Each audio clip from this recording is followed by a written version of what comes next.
maybe some seats over here up in the very front, in the splash zone. So you can make your way up. There's maybe about 6 or 7 seats up here. Welcome. We're going to get started in a few minutes. Would you like an intro or anything else? All right, good. So our first speaker today is Mr. Craig Foss, Logarithm Labs Threat Intelligence Team. That sounds weighty. Very pleased to have him. Sound good? Excellent.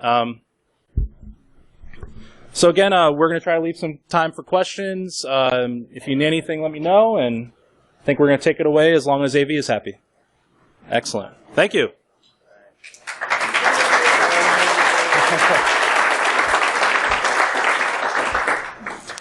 All right. You guys hear me okay? All right. Well, thanks for coming. Let's get started. So, my name's Greg Foss. I'm a senior security research engineer. There we go. Better? All right. So, I'm a senior security research engineer, Logarithm Labs. I do a lot of research on various things. One of the things I did recently was some wireless testing. And so I'm traditionally a web application pen tester. So my approach here is going to be kind of different than traditional wireless hacking. So that's kind of what the whole talk is based on. So about a year ago, I wrote a blog post called Xfinity Pineapple. And this got some people interested in this because it's, the reason I put this out there was I thought it affected the general population more than this vendor specifically. Because this is access points stood up in everyone's home that people can join and essentially use to do whatever. I mean, granted, you do have a Comcast account when you're using it, right?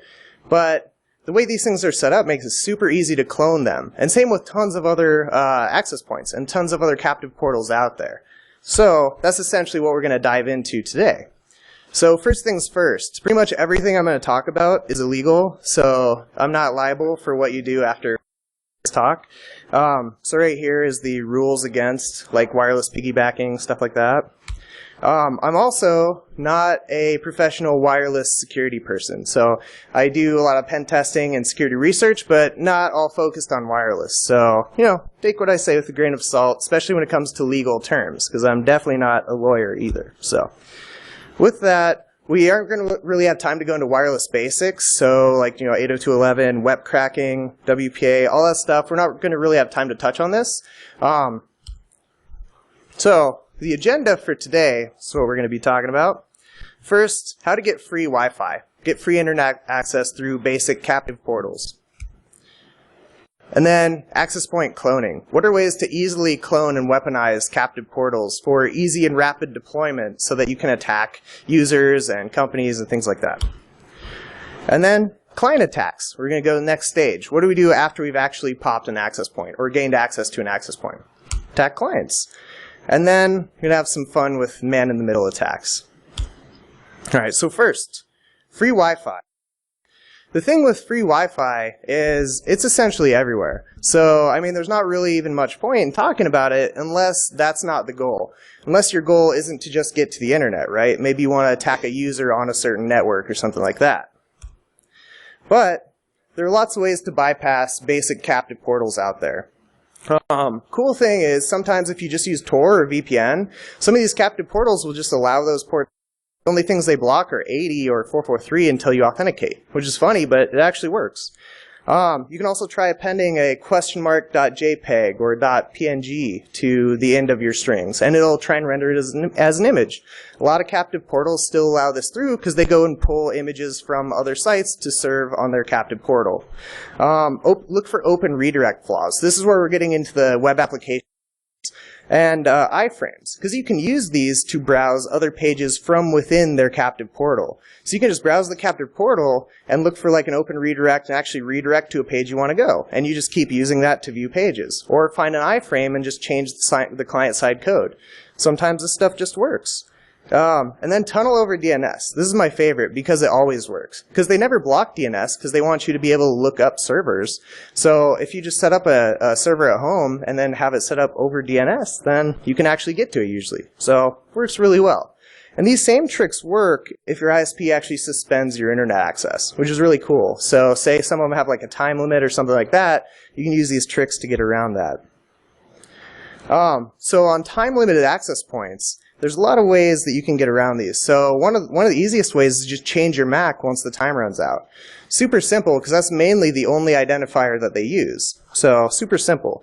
Or you can go and attack users that have paid for access already. So you can actually deactivate existing clients or deny service to that access point to knock everyone else off. And then just sniff their MACs and use those to gain access and just keep them off, which it'll piss them off, but then you get free internet access. Couple tools to do that. Air Replay NG and AirDrop work really well for deauthentication. MDK3 stands for Murder, Death, Kill. Really cool tool. Both of these are great if you have some hosts offline. But yeah, just essentially sit there and sniff the MAC address and wait for the user to go idle, and then modify your MAC and IP to match. So you can do this to not really tick people off, but wait for them to go idle so they aren't actually using the internet actively. And so you can wait for that so they won't be, immediately that you're actually riding on their session. The really cool thing, anyone who's ever done anything with wireless, definitely heard of Josh Wright.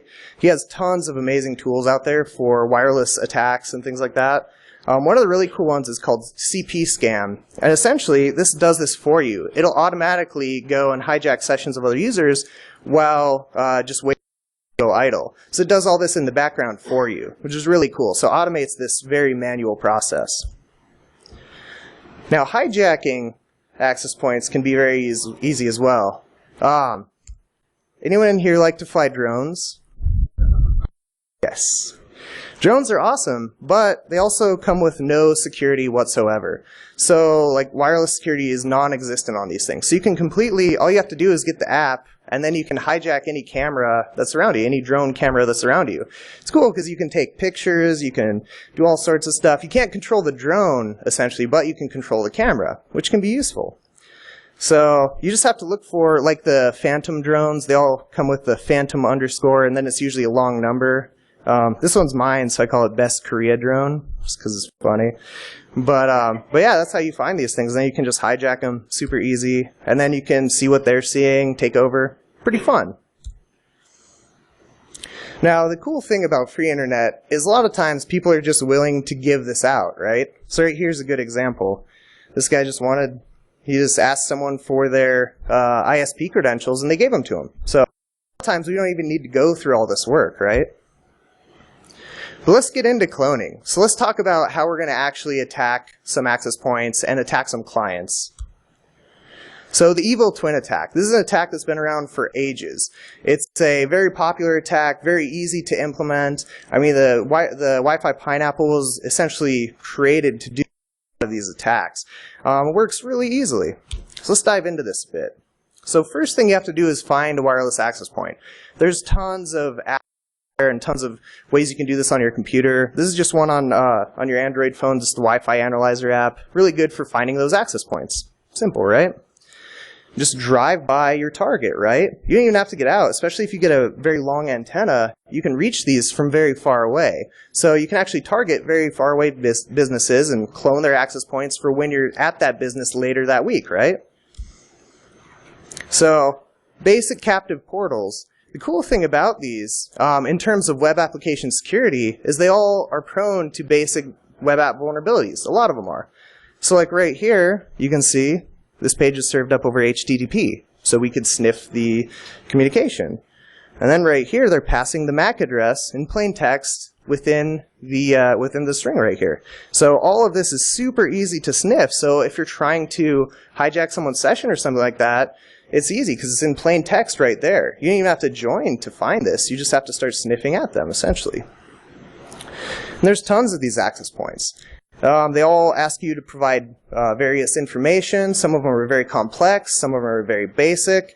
This one, fortunately, at least has HTTPS. That's better than the last one, right? Now, some of these, which are very complex, the way you have to clone these is you have to go through and not only just clone this first page, but actually use the application and then clone every subsequent page as well. if you're going after credit cards or something like that, which I wouldn't recommend, but it's something someone could do. This would be a great way to do it. Just clone all of this page, make a whole site, and then I'll show you how to stand this up, essentially, and attack people. Yeah, CU, lots of these. There's everywhere.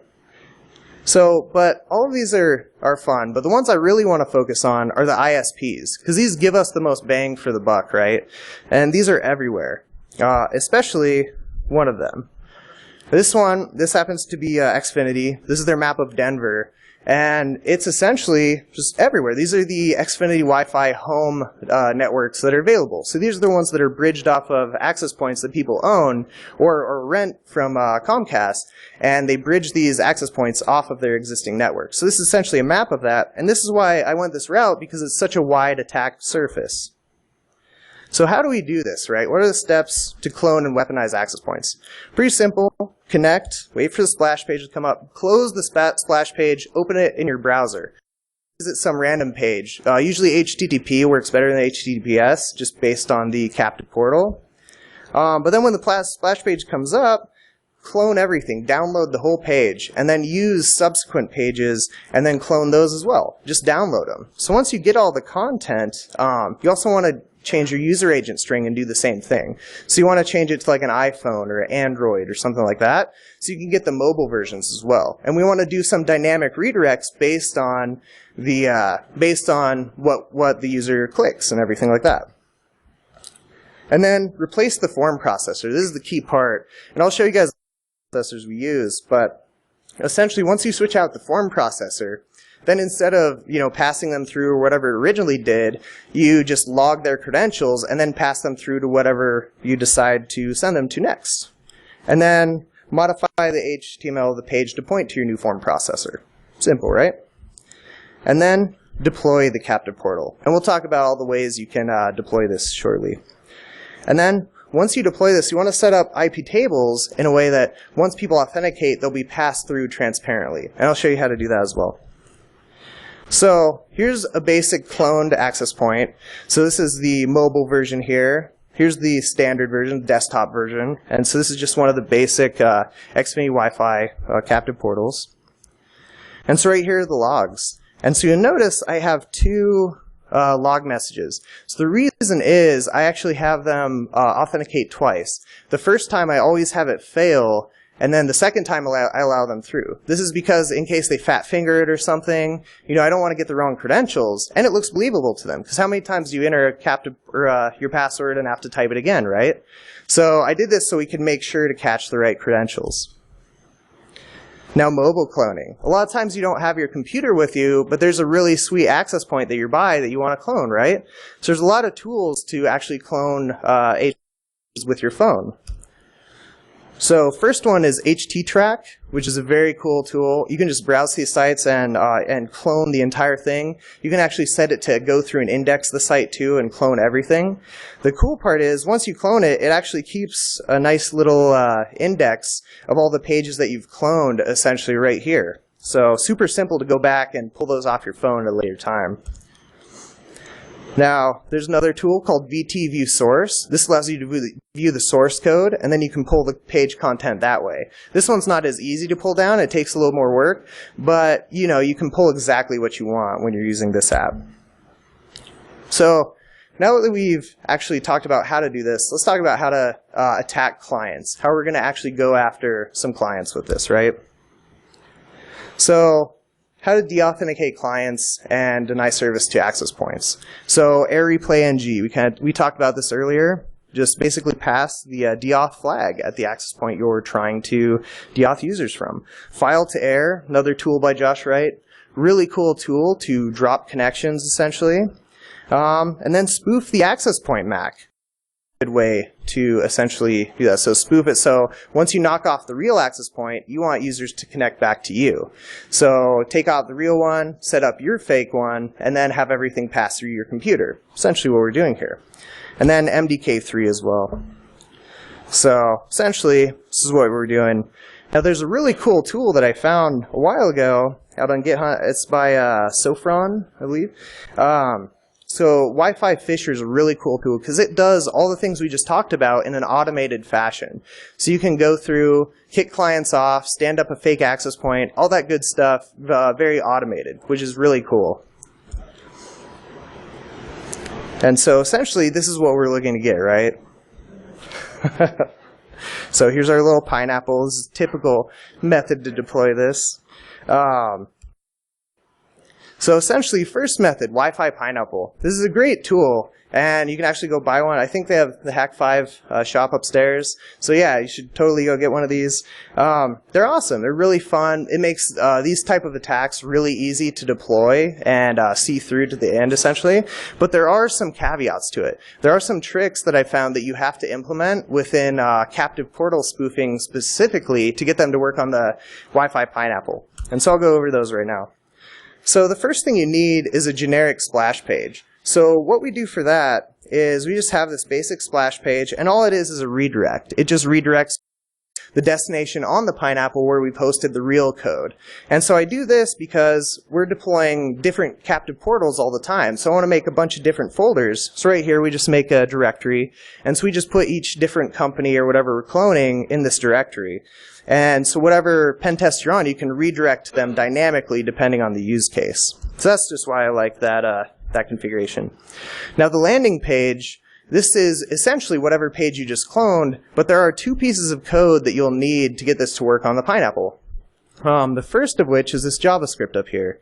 So this JavaScript, essentially, all this really does up here is it grabs the auth target variable. And so we need the auth target variable to be passed through because the Wi-Fi Pineapple uses no-dog splash in the backend, and so it needs the auth target to know where to direct users to and to know that, you know, once it's passed this variable through, that they're actually allowed through and they can browse to the internet, right? So the other piece you need is you actually need to gather the auth target variable within the form itself so we can pass it through. So right down here we just include this little script tag, and essentially we just include that auth target variable within the script tag, and then we pass it through. So, and this is just within our basic index page for the pineapple. And then the form processor. So for the pineapple, this is essentially the backend for what we're going to be passing the users to after they authenticate, right? So we're going to take their credentials, and we're going to add them to this auth.log file, or whatever you decide to name it. So all we do is we just write all the post variables to that. The nice thing about that, just with taking all the post variables here, is that we don't have to modify this form processor depending on what captive portal we use. We can take any captive portal, and this form processor will work with that. So it's kind of basic, just set up in that way for that reason. And so once you have all this ready, you want to push it up to the pineapple. So, you know, SSH in, make a new directory, make sure you have enough space to store this there, and then push up all your code, right? So pretty simple, just SCP it over. And we're going to go in and configure Karma. So, and there's a few different ways to do this. So you want to set this up, you set up your SSID to mimic the one that you want to clone. And then down here, we're going to use the evil portal pineapple bar infusion. And so once we get this all up and running, there are a few other little tricks to get this running. So if you do want to do this, let me know, and I can help you with the other tricks with like the no-dog splash config and stuff like that. But essentially at this stage, you're ready to launch it. And so once you click run, you're ready to go. So here's like a basic splash page. So we'll hit that and log in. But be careful with the pineapple. So anyone here at DEF CON last year? That was my intern. Oh, yeah? Oh, nice. So, good to know. Yeah, so be careful. I mean, like, these tools are fun and stuff, but I wouldn't try these attacks against, like, people here at BSides or DEF CON or things like that. Because, I mean, there's people in this room that know way more about this stuff than I do. So, I mean, you just got to be careful, right? So, you know, make sure you know completely what you're doing before attacking people, especially people that are in the same space. The security space, you know, there's a lot of sharp people here. So you got to be kind of careful if you're going to start messing with these here. So, so the pineapples, pretty easy to set up. You can also do this on an existing router. So the cool thing about this, what I like about using a normal router, is cloning like one of the ISP pages or something like that looks very believable because it's there. And so it's just sitting there all the time. But that's also a downside, because if that's found out that it's fake, you could be in some trouble. So just be careful. The way to do this on an existing router, the method I've used is just to deploy DDWRT, and then essentially deploy no cat splash in there. Essentially the same thing as no dog splash, just a different, I think it's like the vendor version of it or something like that. But essentially, once you have this deployed, there's a basic configuration page which allows you to configure hotspots. So there's a bunch of different ones. So this is the Buffalo DDWRT build right here. So you have Sputnik, hotspot system, Wi-Fi dog, Chili spot. I haven't used these other ones. I've used this one, but I haven't tried these other ones. But a lot of options here. So the way this works is you just do the same sort of thing. You just where you want them to direct to. And so this, it doesn't actually pass them through, because they could actually browse the internet right from hitting here, but since they're hit with an authentication page, they might actually enter their credentials. But it doesn't lock them down in the way you can do with the Pineapple. So one of my favorite methods, though, is using your laptop and just set up a hotspot right from here. So all you need is like an external alpha wireless card or something like that. And then you can deploy these things very easily, like set your computer up, in your backpack or something like that when you're walking around, or hide it somewhere. Get a really big antenna, and then it works pretty well. You'll catch a lot of flies that way. So the way to do this is actually use Kali Linux. And Kali, once you get someone going through your box and you're running Kali, you can do anything to them. Like Pineapple has a lot of really cool tools, but Kali has like tools. So you can do so many cool attacks once people are connected to you, if they connect into your actual system. So pretty fun. So one of the tools I used to do this on Kali Box is called Pwnstar. A really cool tool. It's by Silver Fox. Awesome tool. And essentially it streamlines this whole process. So by default, this is the landing page it comes with. It's this standard Google authentication page, which, it might trick some people, right? It might trick grandma or something like that. But what we want to do is we want to replace this. We want to make this something more realistic. So this is one, I actually worked for Logarithm. And so what we did, we actually stood up one of these attack training exercises for our employees at one of our big events. And so we hid about 4 Wi-Fi pineapples throughout the event center and set up these fake captive portals, and got our salespeople to log into them. It was fun.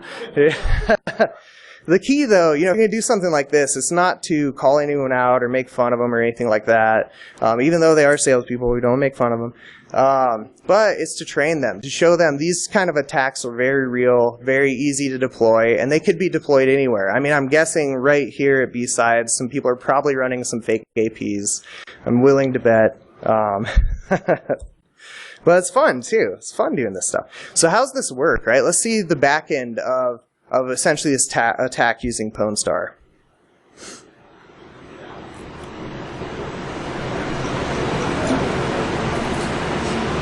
So right here, we're just running IWconfig. Now we're going to plug in our external wireless card. So we see it popped up right there. So we're going to connect it to our Kali box. And we'll run IWconfig once more just to make sure it's connected, right? There we go. Looking good. So now, simple as this, we just run Pwnstar. This is why I love this tool. So it streamlines this whole process, makes it super easy, super fast, that thing. So what we're going to do, there's a ton of different attacks you can do here, but we're going to go down to the advanced menu. And from here, we're going to use the captive portal attack. Now you can deploy exploits and stuff like that directly from this tool. Makes it really easy to attack clients. So yes, we'll be giving internet access, and we're going to define ETH0 as our access point, and WLAN1 is our wireless card. So super simple. It's like paint by numbers to hack people. It's awesome. So right here, we're just going to randomize our MAC. This is one of the most important things you can do if you ever do wireless pen testing, is change your MAC. We catch people all the time because they don't change their MAC. So it's a very, very common thing that people just over. So right here, we're just setting all the variables. We're getting our IP. We just set the access point channel. And now we're going to do the bullseye attack. So the bullseye attack is where we're going to spoof one access point. These other ones, like black hole, we can spoof all of them. Both, we can spoof all of them and have our one access point that we stood up. But we're just going to go for the one access point. And so we plugged in Xfinity Wi-Fi. That's the one we're going to be spoofing. And so now it's launching all the tools we need in the back end. So it's running Airbase, showing us all of our configuration settings. And so right here, we're going to choose simple. Now, by default, the simple hotspot looks like that one I showed a screenshot of earlier. But we actually replaced that with our new captive portal. So we just have it point there instead. And so there's a few configuration items in the back end with Pwnstar as well. So if you want to set this up, just let me know and I can show you kind of some of those tricks. So essentially, we have everything running. Now we just have to set up our tools so we can actually sniff traffic once they're connected also. Because credentials are good, but we also want to see what else is going on. We want to capture other data. So start ferret, start SSL strip, start all the good tools. Now I'm not going to tail any of these right now, because they're just going to write out, and we'll look at those later. The one file we are going to tail is our log file. So the one that we regenerated for the captive portal we're standing up. So, looks like we're good to go. Now we'll just tail our logs and wait for some people to come and join our access point, right? So let's switch over to the client. I decided to do a mobile client for this one just because it's fun. I want to figure out how to record on my phone. So we've just joined this Xfinity Wi-Fi access point, right? So now we're connected. Now let's try and browse somewhere. I'm going to go to the DC303 page. If I could type it right. There we go. So there we go. There's our splash page. And so we got the mobile version. So you know this is working, right? And you can see it's going to our directory X and then our index page, our fake page. And say sign in, but it doesn't work, right? Invalid username. Yeah, it's totally believable. And then so they enter it again. Sure enough, they're allowed through now. And then we redirect them back to the real access point dropout page. So there we go. So now they're passing through our access point. I mean, simple as that, right? And now they can go back to their original page. So simple, right? So how's this look on the back end?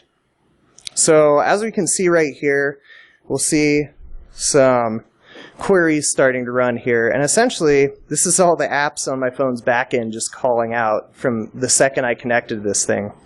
So you can see how much data your phone leaks too, just from this little demo. So right here, you see there's the Amazon calling out. Right there, they're trying to hit DC303, and they're getting redirected to this X directory, which is all of our cloned files, right? And so now you can see they've logged in one time. So there's their first attempt. And then log in one more time, and now they're passed through. Essentially all the way through the access point. So simple hack, but very effective. So now you can take this a step further. You can actually launch browser attacks and things like that once they actually connect through. And now that, I mean, we don't have too much time to go into how to do all of that, but you know, essentially, once you own their connection, you can do anything you want to them. I mean, look at like the dark hotel attack. This is how they deployed malware to targets that visited specific hotels. They own the access points. So you get a lot of potential once you own the access point. So now, the problem with bringing your computer around everywhere, though, to do this is it's big, it's bulky. It's, you know, it's a dead giveaway that you're up to no good. Like if I had my antenna hooked up right now, it probably wouldn't be taken too kindly. So, you know, you have to be aware of that. So the best way to get around that is actually use a BeagleBone or Raspberry Pi or something like that to combine the versatility of Kali Linux with the portability of something like a Wi-Fi Pineapple. So then you have that whole wealth of tools right there that you can deploy and hide very easily. So the one I just used a BeagleBone Black, and then just a basic alpha Wi-Fi card.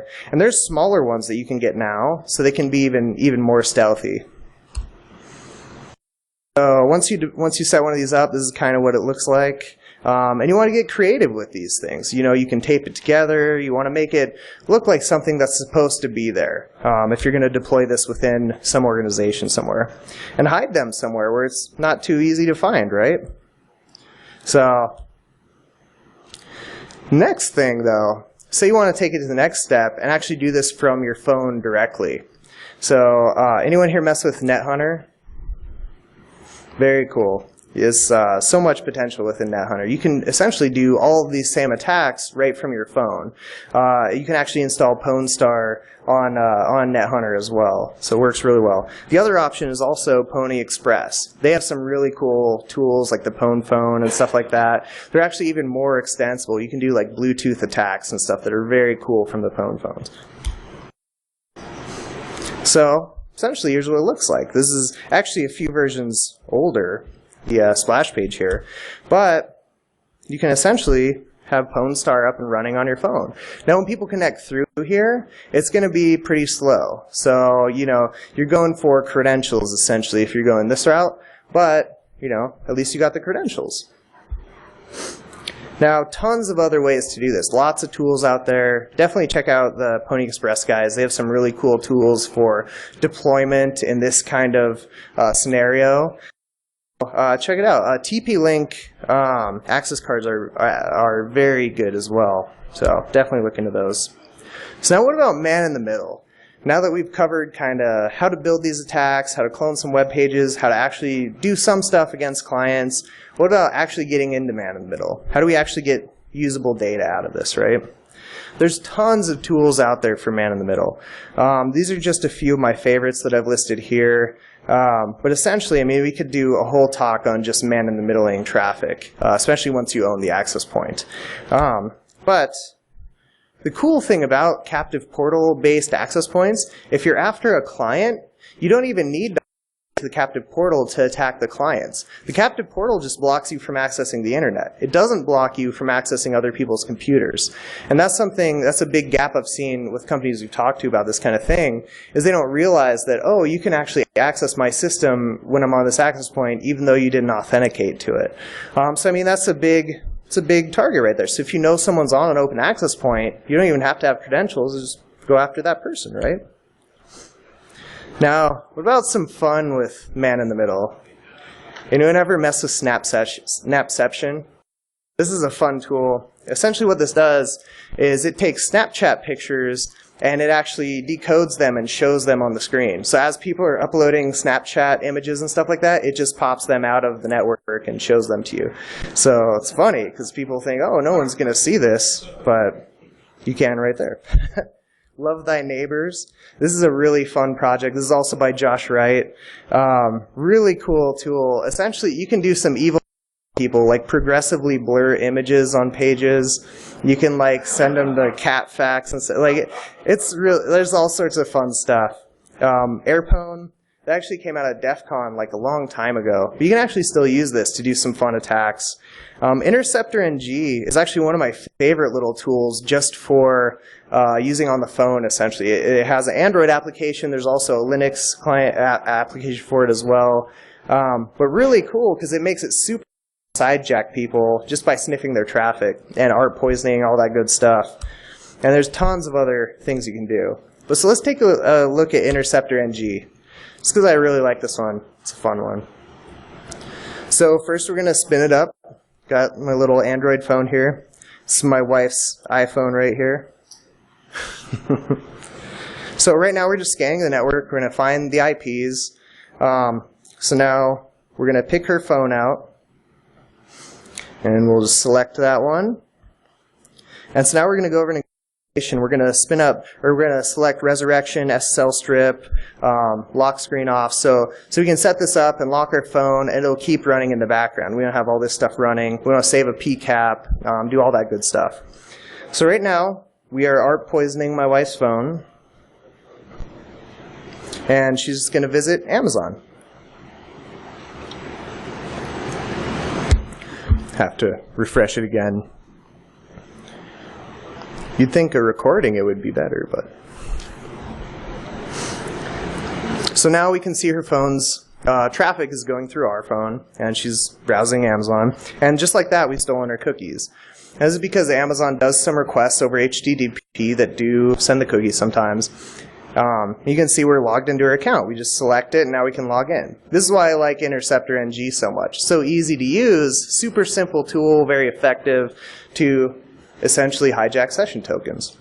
But I mean, Amazon's aware of this because that's why they have you authenticate to do anything that actually has value. You know, you have to re-authenticate if you're going to change your cart or update your info, stuff like that. So they are aware of this. So how do we defend against this? I mean, this is kind of the whole point of why we're talking about all this stuff in the first place, right? You want to try, like if you do have to use an open access point, you do want to try and VPN your traffic. You know, use a VPN, VPS, SSH port forwarding, something like that, so you're tunneling your traffic so it's not as easy for someone to intercept. But I mean, as you guys saw, the second you connect to an access point, you're already leaking info. So I mean, this isn't an end-all be-all. When you're somewhere like make sure you turn off all your wireless cards, turn off Bluetooth, turn off all that stuff, like airports, things like that. Very crowded areas, you want to turn off all of this stuff, because even when your computer's asleep, sometimes it will still be trying to beacon out. When a hotspot's not served up over HTTPS, when they aren't encrypting your traffic, that's something to definitely be aware of, right?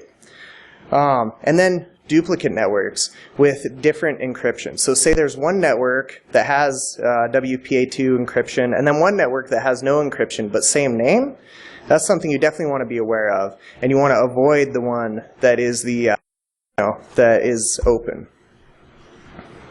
Use different login details and passwords for public Wi-Fi. You